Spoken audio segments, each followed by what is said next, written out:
Wilfrida itu yang buat aku tanda kutip jatuh cinta sama Pak Prabowo. Aku yang tadinya deket Pak Jokowi, aku tuh masih di tempatnya masih Pak Jokowi, ya kan? Wilfrida karena gini, saya belum pernah ya mas, saya kalau ketemu pejabat misalnya saya, oh itu ada ini kan dia senyum-senyum biasanya pejabat atau oh gitu, nggak ada interest.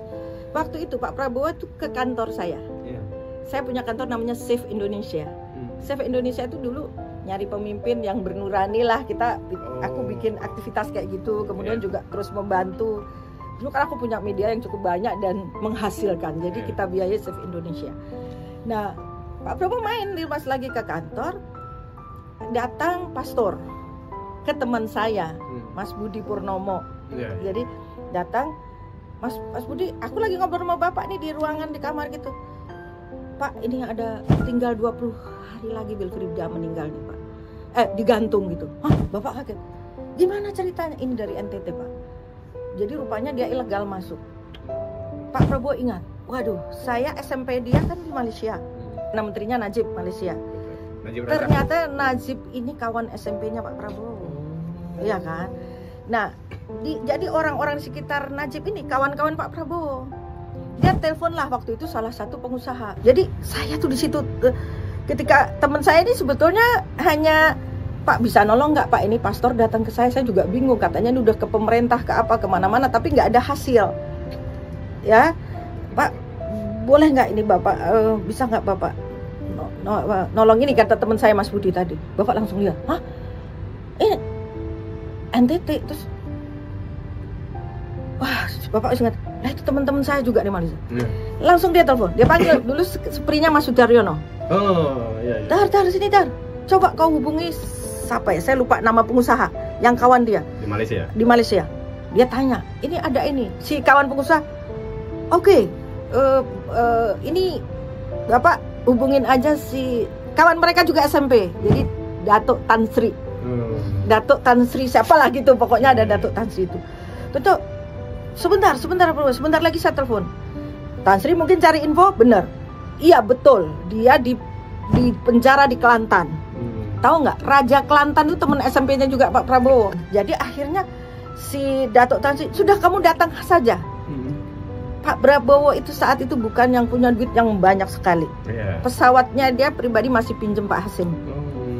Dia langsung telepon Pak Hasim di depan saya tuh, Has, besok gua mau ke Malaysia, gua mau nolong nih orang. Dia belum menyatakan jadi presiden loh waktu itu. Belum ada, dia belum. Wah, gua nyapres nggak? Belum. Gua mau pinjem ini, gua mau nyelamatin nih anak NTT, mau digantung nih kurang 20 hari lagi. Mungkin Pak Hasim saya jawabnya, lo ngapain lu ke Malaysia? Iya, sambil gua pinjem duit SIM gitu kan dia. Udah berangkat dia pakai pesawatnya Pak Hasim besoknya. Itu yang gua belum lihat pejabat di Indonesia, apalagi belum menjabat waktu itu. Tokoh lah, kita ngomong tokoh. Itu kan nggak dibikin-bikin. Kalau orang mau pencitraan kan, dia belum nyapres kok. Belum menyatakan nyapres waktu itu. Jadi Pak Prabowo langsung ke sana ya. Itu selama ini rupanya dia sudah 23 kali sidang. 3 tahun Wilfrida itu nggak pernah ditengokin. Jadi ketemu pengacaranya itu kalau sidang aja. Dan orang-orang yang di sini ngomong bela-bela itu belum pernah ketemu Wilfrida. Jadi pas tahu apa yang kemudian dilakukan Wilfrida, ketemu sama Pak Prabowo. Bapak Jenderal, kasih saya hidup Bapak. Kasih saya hidup Bapak, kasih saya hidup. Pak Prabowo itu jenderal, nggak pernah nangis, dia nangis. Ternyata Wilfrida ini setelah diketahui dia ini umur 16 tahun, nggak tahu gimana dia ilegal dibawa orang ke sana. Dan dia nggak pernah punya maksud membunuh.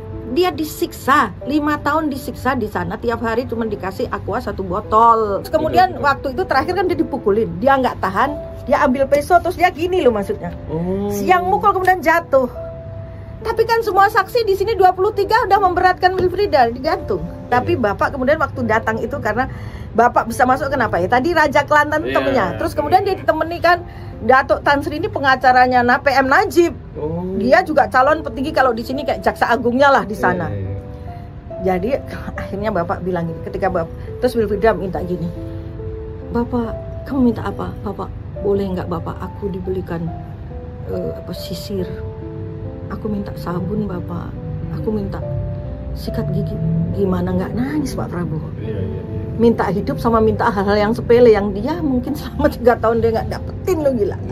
Dan ketika dia minta hidup tuh Pak Prabowo merasa, aduh, apapun akan saya lakukan. Akhirnya dia ngomong ke Tan Sri at all cost saya biayai.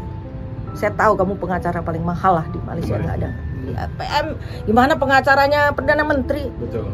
Waktu itu 1 juta US cash dikasih dulu Pak Prabowo sebagai DP. Rupiah masih 10.000 Mas, berarti 10 miliar. Itu DP. Saya berikutnya nggak ngomong, nggak tahu ya. Itu pengacara termahal di Malaysia, ya kan? Dan tidak semua klien diambil karena dia orang, maksudnya rank 1 kan. Iya. Nah, itu. Tapi Pak Prabowo bilang at all cost saya biayai. Yang penting. Akhirnya waktu datang, kemudian kan Bapak seminggu itu sidang kan.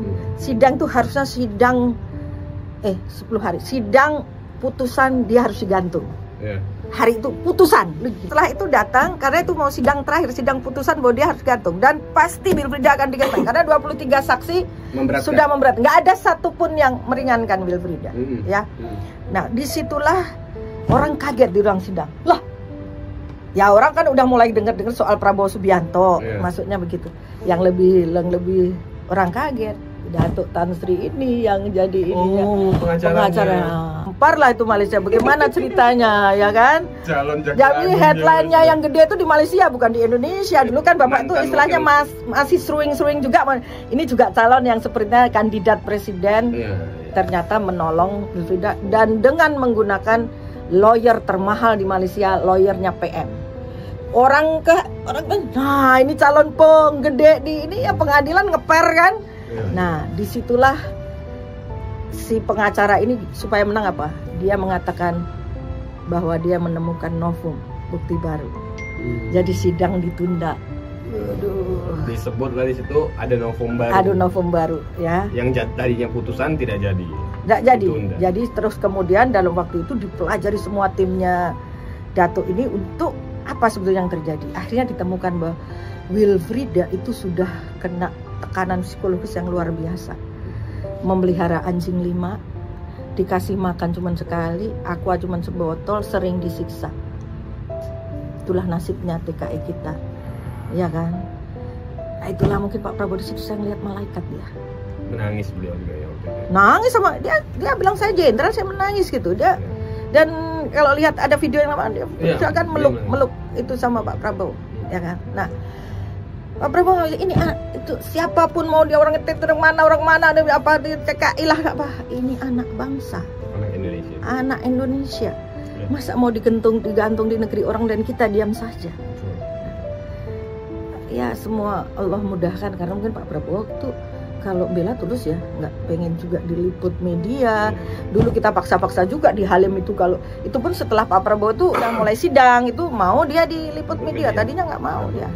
Nggak, dia kemudian tadinya nggak mau. Jadi Pak ini dong Pak, maksudnya biar juga ada dukungan dari pemerintah di Indonesia, cuma begitu ya soal Wilfrieda. Intinya kemudian dianggap novum baru ini adalah Wilfrieda ini tidak sehat jiwanya. Jadi kalau tidak sehat kan nggak layak untuk dihukum. Kemudian berapa kali sidang, 2 kali diputuskan Wilfrieda terbebas dari gantungan, hanya harus dimasukkan rumah sakit jiwa. Prabowo pahlawan. Luar biasa. Saya memutuskan yang sudah menjadi kawan dekatnya Pak Jokowi membela Pak Prabowo. Karena saya pikir Indonesia butuh nurani seperti beliau. Sosok mungkin banyak, nurani yang kita butuh.